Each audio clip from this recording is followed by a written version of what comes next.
So we come back to Archangel Michael and the I am that I am and Moses.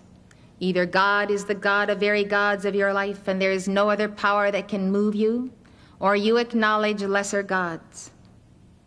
If you are a house divided, if you allow divisions in your members of any kind, then you are vulnerable to forces who will use and abuse you.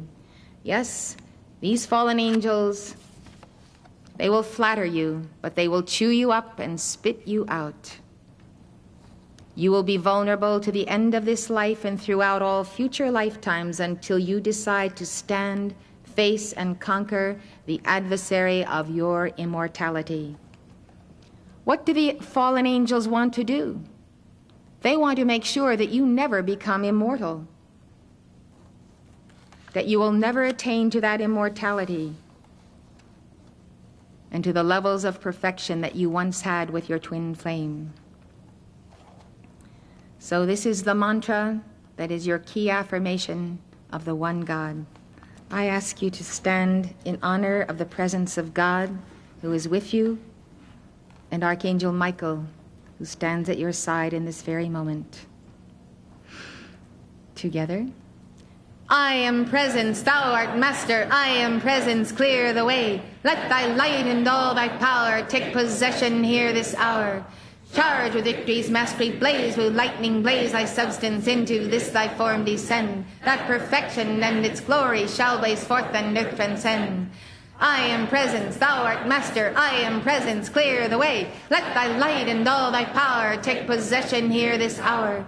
Charge with victory's mastery, blaze with lightning, blaze thy substance into this thy form descend. That perfection and its glory shall blaze forth and earth transcend.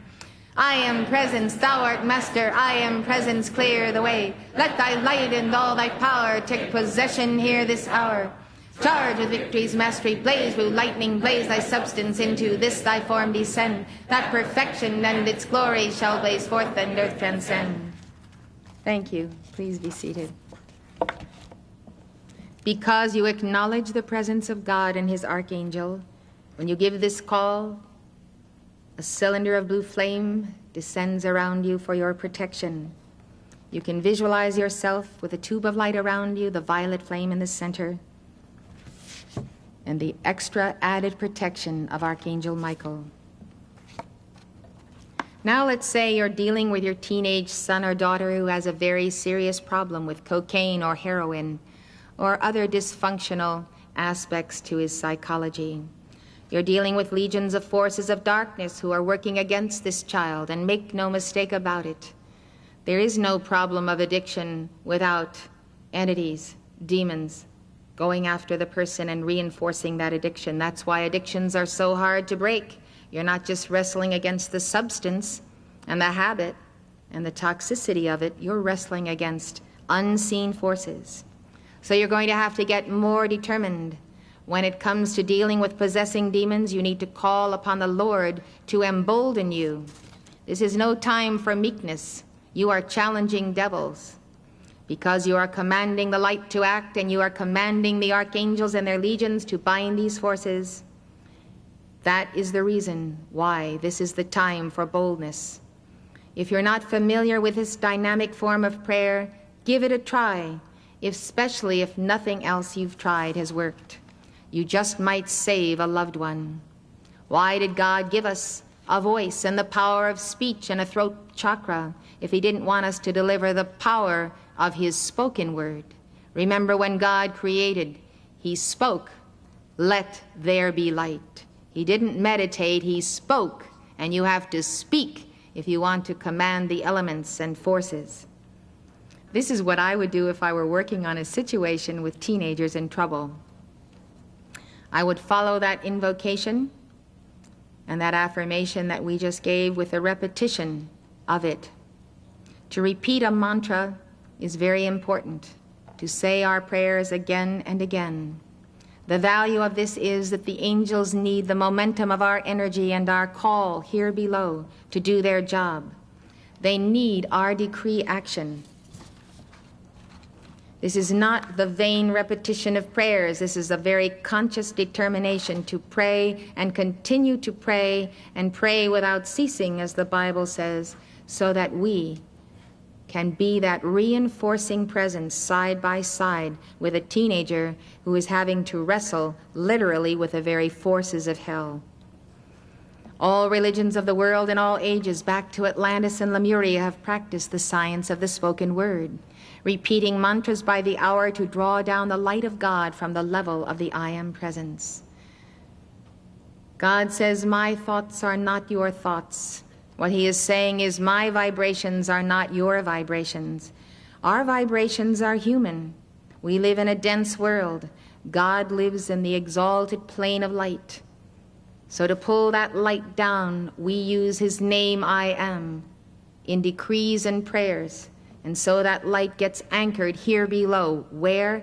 In your chakras, in your 7 chakras. Those are the vessels that contain the light. We need to give the mantra day by day, or the prayer, or the rosary, or whatever you're most comfortable with in your own church, until the action we have called for is accomplished. Traveling protection that we gave is very important for the protection of your children. It's a snappy little call. You can give it in your car. Yesterday I told you the story of the men who were buried by tons of earth.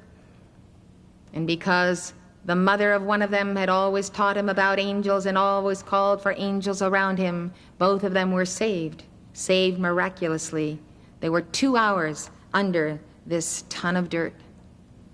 So you see, angels will deliver us, but we must pray and we must call for that protection. We have to call and assign angels, not just 1, but a dozen around our teenagers today, because there's so much stuff that they can get into, from when we see them leave in the morning to when they get back at night.